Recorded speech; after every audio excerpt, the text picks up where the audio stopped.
한쌤입니다. 오늘 수업 242번부터 들어가기 전에 그 설비별 관리 방안에 대한 문제 해설이에요. 242번부터는 쭉 설비랑 관련된 문제들이 나오는데 그 문제들을 풀기 전에 이런 것들을 좀 어떤 설비가 있는지 여러분이 쭉쭉 한번 보셔야 될 것 같아가지고 제가 해설서에 있는 내용을 가져와 봤습니다.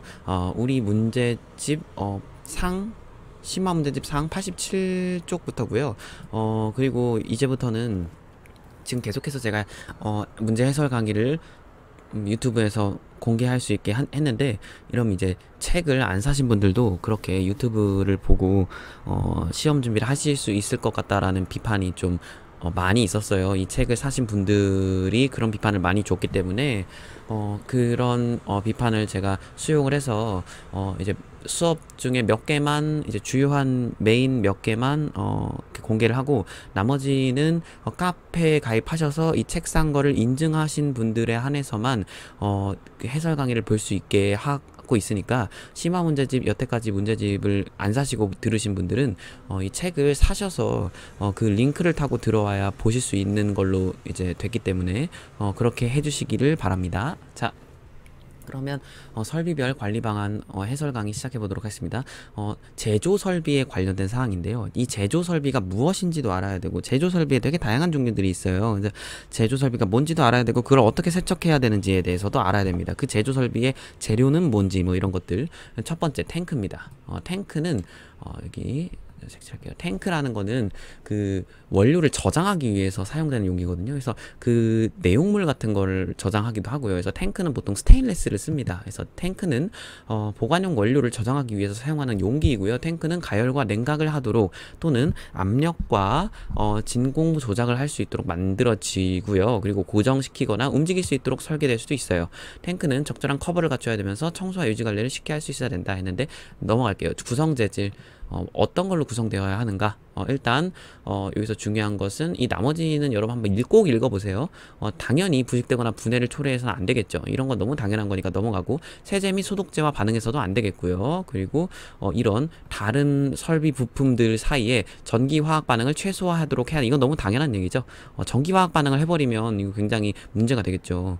뭐 예를 들어서 뭐 탱크에, 나사에 뭐 속에 물이 들어갔는데 그게 전기가 막 통해가지고 막 기계가 막 고장나요. 이러면 안 되잖아요. 현재 대부분의 원료와 포뮬레이션에 대해서 스테인리스 스틸은 스테인레스죠. 이게 중요합니다. 별표. 스테인레스는 탱크의 제품에 접촉하는 표면 물질로 일반적으로 선호된다. 그러니까 무슨 소리다? 탱크의 일반적인 재질은 스테인레스다. 근데 스테인레스도 종류가 여러 가지가 있어요. 근데 그 중에 유형 번호 304랑 유형 번호 316을 사용한다. 별표입니다. 그런데 304랑 316이란 숫자는 꼭 외우세요. 근데 그 중에서 304보다 더 부식에 강한, 그러니까 부식의 저항성이 강한 게 무엇보다 316이다. 예, 정말 중요합니다. 304보다 더 강한 거 316. 316이라는 숫자는 뒤에서도 계속 나올 거예요. 그래서 정리해보면 탱크는 스테인리스 스틸로 사용이 많이 된다라는 거, 그리고 그 스테인리스 내부에 이제 미생물학적으로 민감하지 않은 물질 또는 제품에는 유리로 안을된 강화 유리 섬유 폴리에스터, 미생물학적으로 민감하지 않은 물질에 한해서는 유리로 안을 된 폴리에스터를 사용한다. 그리고 아니면 플라스틱으로 안을 된 탱크를 사용할 수도 있다. 이런 거 꼭 외워두세요. 그리고 퍼옥사이드, 이건 되게 산소에 민감한 애들이에요. 그래서 퍼옥사이드 계속해서 산소를 만들어내잖아요. 그러니까 가만히 있어도 이렇게 산화되는 이런 퍼옥사이드 같은 되게 민감한 물질이거든요. 뭐 이런 민감한 물질 같은 경우에는 사전에 탱크를 만드는 사람들, 이런 퍼옥사이드를 보관하기 위해서 탱크를 사용한다면 이 탱크를 제작하는 사람들 혹은 이런 전문가들 한테 미리 퍼옥사이드를 이 탱크에 하려고 한다. 어떻게 생각하냐라고 자문을 구해야 한다라는 거죠. 그리고 기계로 만들 때 광을 낸 표면이 기계로 만들고 광을 낸 표면이 바람직하다고 합니다. 그래서 탱크는 광을 내지 않은 표면이 바람직하다면 틀린 거고요. 그리고 여기 별표, 주형 물질 또는 거친 표면은 제품을 뭉치게 할 수 있게 되어서 깨끗하게 청소하기 어렵다. 그래서 주형 물질이나 거친 표면은 화장품에 추천되지 않는다. 주형 물질 같은 걸로 표면을, 그러니까 주형 물질로 탱크를 만들어 버리면요, 그 안에서 이제 제품이 뭉치게 됩니다. 그래서 주형 물질이나 거친 표면 같은 건 아니고 매끄러워야 한다, 표면이. 그리고 모든 용접, 결합은 가능한 한 매끄럽고 평면이어야 하고, 외부 표면의 코팅은 제품에 대해서 저항력이 있어야 됩니다. 그리고 원료 공급 업체는 그들이 판매한 화학 제품들의 구성 제품에 대한 정보를 제공하는 건 너무 당연한 얘기고, 지금 여기까지 좀 정리를 해볼게요. 첫 번째, 탱크는 제품을 보관하는 거, 그러니까 그 보관용 원료, 뭐 이런 여러 가지 것들을, 보관용 원료 같은 것들을 저장하기 위해서 사용되는 것이고, 스테인레스가 이제 활용이 되지만, 스테인레스 중에 특히 304랑 316이 있는데 316이 더 부식에 강하더라. 그리고 겉표면은 광이 나야 한다. 그리고 기계로 만들어야 한다. 그리고 모든 부품들에 대해서 전기화학적인 그러한 것들이 없어야 한다. 여기까지 어렵지 않죠? 그리고 그런 물질, 탱크를 구성하는 물질로는 주형 물질이나 거친 표면은 적절하지 않다. 이게 제품이 뭉칠 수 있기 때문에 적절하지 않다. 여기까지 짚고 넘어갈게요. 다음, 세척과 위생 처리. 탱크는 세척이 당연히 쉽게 되어야 되는 거고요. 쭉 넘어갈게요. 그래서 뭐 이런 거 한번 읽어보세요. 클린 인 플레이스 시스템 같은 경우에는 표면에 어쩌고 저쩌고 그냥 읽어만 보시고, 제가 뒤에 문제 해설도 들어가야 돼서 꼼꼼하게는 못 봐드릴 것 같아요. 대신에 이러한 부분을 제가 다 모의고사에, 제가 이번에 출판하는 봉투형 모의고사에 넣어놨거든요. 굉장히 어렵게 넣어놨어요, 문제를. 그 해설에서 더 상세하게 다루겠습니다. 그래서 이런 부분은 그냥 넘어갈게요. 그리고 펌프로 갈게요. 펌프. 지금 우리는 처음에 탱크를 봤어요. 탱크는 원료를 보관하는 그런 저장용 용기라면, 펌프는 뭐냐면요, 여러분 이렇게 뭐지? 그 펌프를 이렇게 압력을 줘가지고 그 밑에 있는 액체를 위로 이렇게 올리는 그런 걸 펌프라고 하잖아요. 아시죠, 혹시? 예, 그쵸. 그래서 그 압력 같은 거를 줘서 이제 밑에서 이렇게, 예를 들면 우리 저기 옛날 기름통 같은 거 보면 이제 공기 펌프 해가지고 손으로 쭉쭉쭉쭉쭉 이렇게 하면 그 기름이 막 밑에 있는 기름이 쭉 올라오거나, 아니면 그거 뭐죠? 옛날 그 우물가 같은 것도, 그런 것도 일종의 펌프죠. 이렇게 힘을 줘가지고 계속해서 그 밑에 있는 물을 이렇게 기르는 그런 우물가의 펌프 기계들, 그런 거 있잖아요. 그래서 펌프라는 건 다양한 정도의 액체를 한 지점에서 다른 지점으로 이동하기 위해서 사용이 되고요. 종종 펌프는 제품을 혼합하기 위해서 사용되기도 합니다. 왜냐면 압력을 이렇게 주면 제품 안에 있는 그게 섞이기도 하잖아요. 이렇게 펌프를 주면서 쭉쭉쭉 올라가면서 이제 그 안에 있는 액체들이 또 섞이기도 하거든요. 그래서 하지만 펌프의 주 목적은 뭐냐면 액체를 한 지점에서 다른 지점으로 이동하기 위해서 사용이 됩니다. 그러고 널리 사용되는 두 가지 형태는 원심력을 이용한, 이거 여러분 별표, 원심력 이용하는 거랑 포지티브 디스플레이스먼트라는 이게 있어요. 이건 양극적인 이동이라는 건데요. 이건 한 가지만 알아두시면 되는데, 원심력을 이동한다는 것 자체가 액체가 어떤 거겠어요? 액체 점도가 낮은 걸 얘기하는 거거든요. 원심력이라는 걸 뱅뱅 돌린다는 거잖아요. 그래서 원심력을 이용한다는 것 자체가 그 액체 물이나 청소 용제 같은 이런 액상의 굉장히 묽은 것들, 점도가 낮은 그런 액체를 분리할 때 원심력을 이용하는 거고, 찐득한 것들은 원심력을 이용한다고 해서 분리가 되지 않아요. 그래서 그런 건 양극적인 이동, 그 액체의 특성 자체를 이동시키는 그런 찐득한 것들이 보통 기름 같은 걸 이렇게 뒤집으면 이렇게 이렇게 천천히 되잖아요. 막 그런 걸 이용을 했다. 따라서 원심력을 사용하는 펌프는 뭐다? 낮은 점도의 액체에 사용을 하고요. 포지티브 디스플레이스먼트, 그러니까 양극적인 이동인 경우에는 이거는 미네랄 오일 같은 점성이 있는 액체에 사용을 한다라는 거 키포인트 잡고 가시고요. 그리고 펌핑의 기계적인 동작은 기계적인 동작이잖아요. 손으로 쭉쭉쭉 짜는 건 화학적인 작용은 아니고, 그건 되게 물리적이고 기계적인 동작이죠. 그래서 그런 펌핑 작업 자체는 에너지를 펌핑된 물질에 가하게 돼요. 근데 이때 물리적인 성질의 변화가 일으킬 수 있어요. 처음에는 안정적인 에멀전이었는데 거기에 압력을 가해서 쭉쭉쭉 하다 보면 물 같은 건 상관이 없겠죠. 물의 성상이 막 바뀌거나 그러진 않을 테니까. 근데 화장품 같은 경우에는 거기에 굉장히 많은 기술력이 축적된 그런 걸로 만들었잖아요. 화장품 로션이나 이런 거를. 근데 걷다가 뭐 공기로 압력을 취해주거나, 공기가 아니라 뭐 다른 원심력을 이용, 어쨌든간 물리적인 그런 걸 가하게 되면 운이 나쁘면 화장품의 품질에 영향을 줄 수도 있다라는 거죠. 화장품이 분리되거나, 원심력을 이용해서 그렇게 분리를 해버리면 뭐 기름과 그 뭐 수용성 성분과 지용성 성분이 이렇게 분리가 된다던가 막 이럴 수도 있거든요. 그래서 물리적 성질의 변화를 일으킬 수 있다. 그래서 이런 것까지 감안을 해서 펌프를 사야 된다. 종종 이들의 변화는 즉각적으로 보여지지 않고 물질의 보관 또는 스트레스 시험 후에 명확하게 나타난다. 그러므로 펌프 종류의 최종 선택은 펌핑 테스트를 통해서 물성에 끼치는 영향을 완전히 해석하여 확정한 후에 해야 한다. 이게 그래서 그런 말이에요. 펌핑 테스트를 사전에 해야 된다라는 거고요. 이러한 테스팅의 수치는 특히 매우 민감한 에멀전에서 중요하다. 너무 당연한 얘기고, 그리고 이 부분도 한 번만 보시고 가실게요. 펌프의 기계적인 작동은 에멀전의 분해를 가속화합니다. 에멀전의 분해를 가속화한다라는 것. 왜냐면 아까 전에 앞에서 설명했으니까 구체적으로 설명 안 드려도 되죠. 분해하거나 이게 물성의 변화를 야기한다라는 거.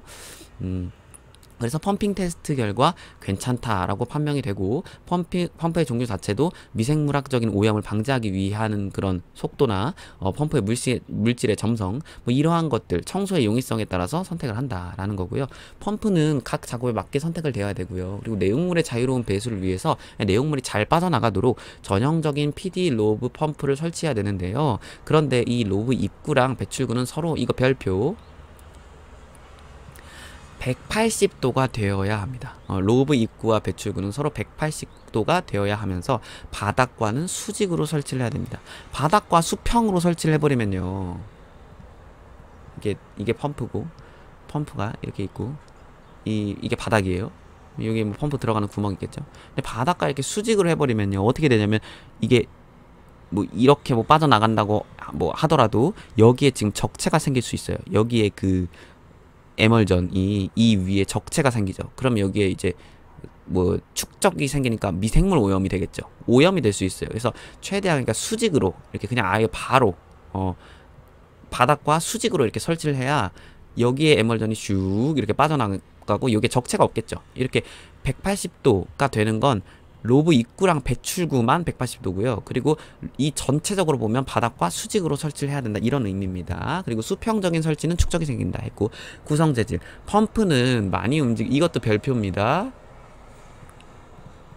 젖은 부품들로 구성되고, 그러니까 계속 젖겠죠, 당연히. 그래서 종종 하우징하고 날개차라는 게 있는데 이것까지 구체적으로 설명 안 드리고요. 이것까지 너무 깊게 들어가면 어려우니까 그냥 하우징과 날개차는 다른 특성이 있기 때문에 서로 이게 펌프는 쭉쭉쭉 하다 보면 이 부품들이 다 닳아요. 서로 이렇게 닳기 때문에 계속 부딪히면 좀 다를 수 있기 때문에 다른 재질로 만들어져야 된다. 같은 재질이 아니라 뭐다? 다른 재질. 그리고 추가적으로 펌핑된 제품으로 적게 되는 게스킷, 패킹, 그리고 윤활제가 있다. 이런 것들 다 당연히 펌핑으로 하면 이런 부품들이 다 적게 되겠죠. 모든 젖은 부품들은 모든 온도 범위에서 제품과의 적합성에 대해 펌프가 돼야 되고요.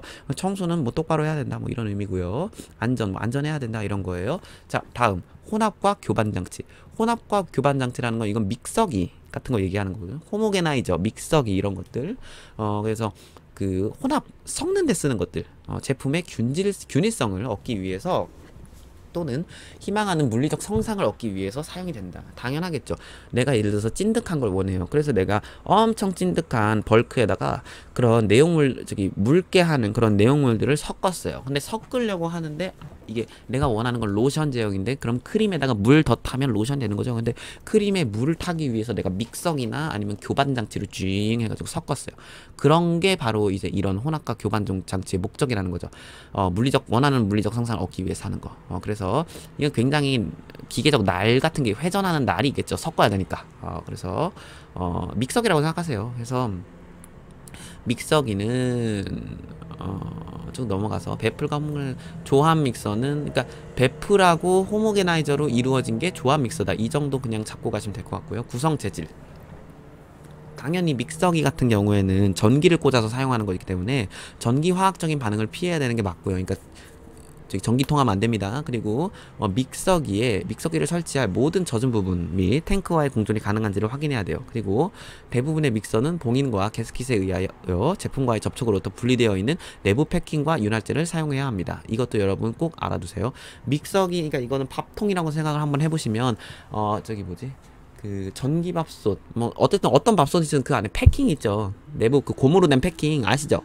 근데 그 패킹이 안쪽으로 이렇게 말려 들어가 가지고 그 제품과 쌀하고 접촉하지 않잖아요. 이것도 마찬가지로 믹서기도 이게 봉이를 빡 하려면 이게 그 압력이나 봉인을 하려면 그 사이에 고무를 끼워놔요. 그래서 뭐 온풍기, 냉풍기 사용할 때도 그 옆에 그 저기 냉풍 새어나가지 말라고 그런 거 설치하잖아요. 이런 패킹 같은 거. 근데 그런 패킹은 제품하고 접촉을 하면 안 된다라는 거죠.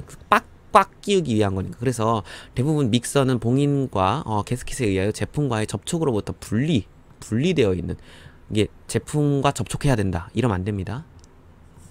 분리되어 있는 내부 패킹과 윤활제를 사용한다라는 거. 봉인과 가스켓과 제품과의 공존 시에 적용 가능성은 확인되어야 하고, 또 과도한 약화를 하지 않기 위해서 온도, pH 그리고 압력과 같은 작동 조건의 내용이 확인해야 된다.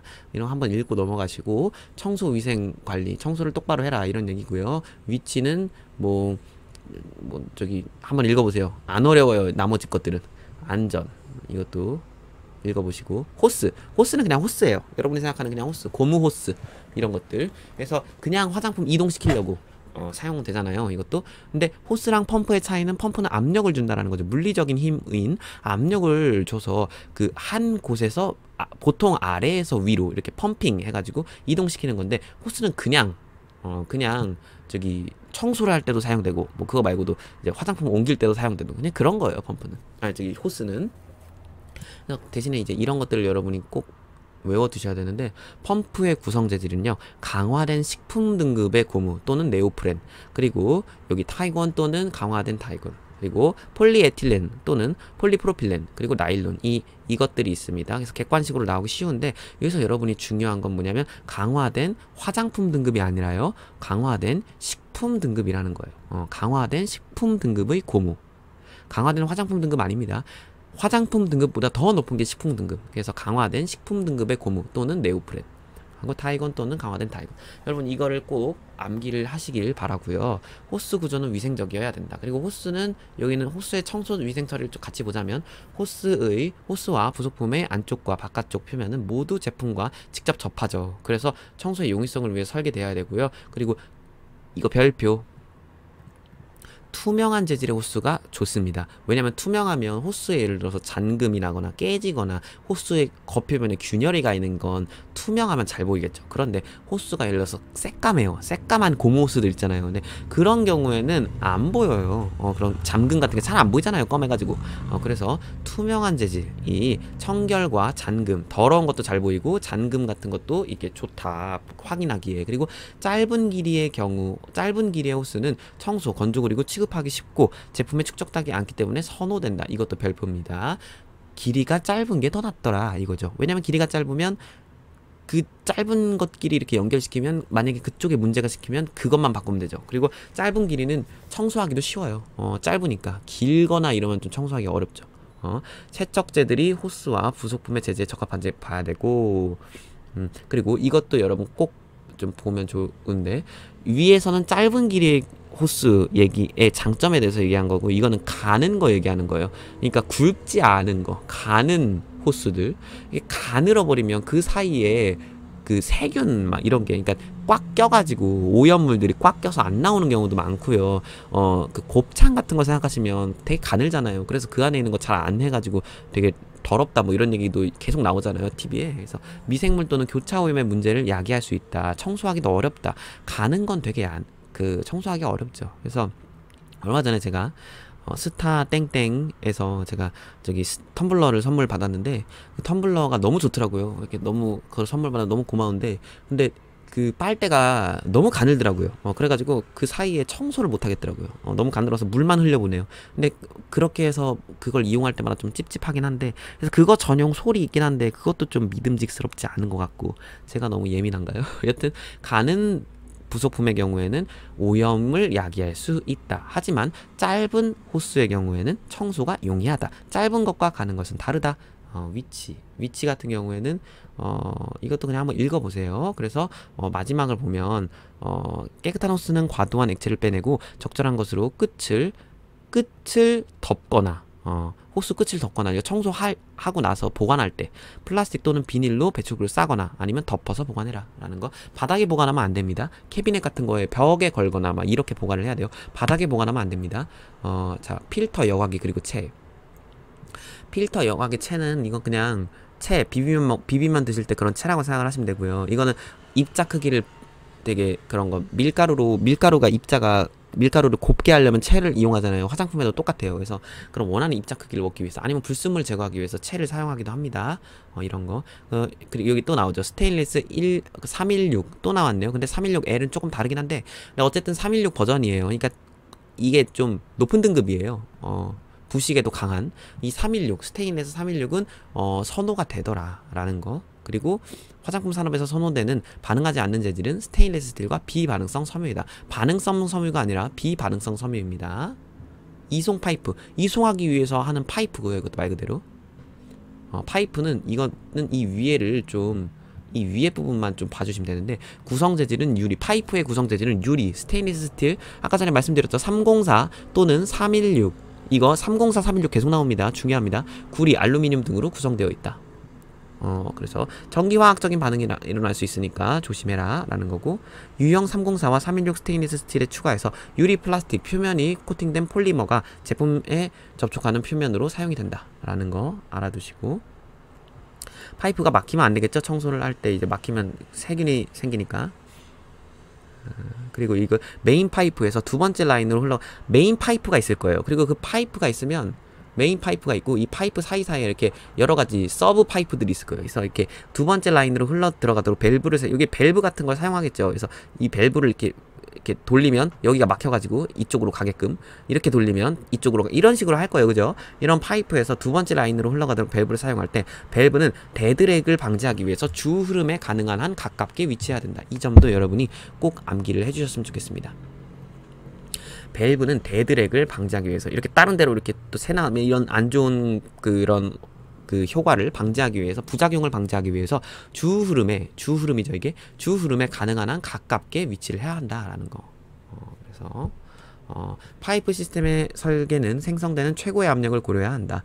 생성되는 최고의 압력을 고려해야 한다라는 점도 아시죠? 최소의 압력은 아니겠죠, 당연히. 최고의 압력을 고려해야지 압력이 엄청 높았을 때의 부작용을 야기를 하는 것을 이제 좀 조심을 할 수 있으므로, 측량 장치는 이제 하기 전에 측량하기 전에 정확성과 정밀성의 유지 관리를 위해서 조사를 미리 검사를 해야 된다라는 점이에요. 이 부분은 넘어가시고, 게이지랑 미터 같은 것도 넘어가도록 하겠습니다.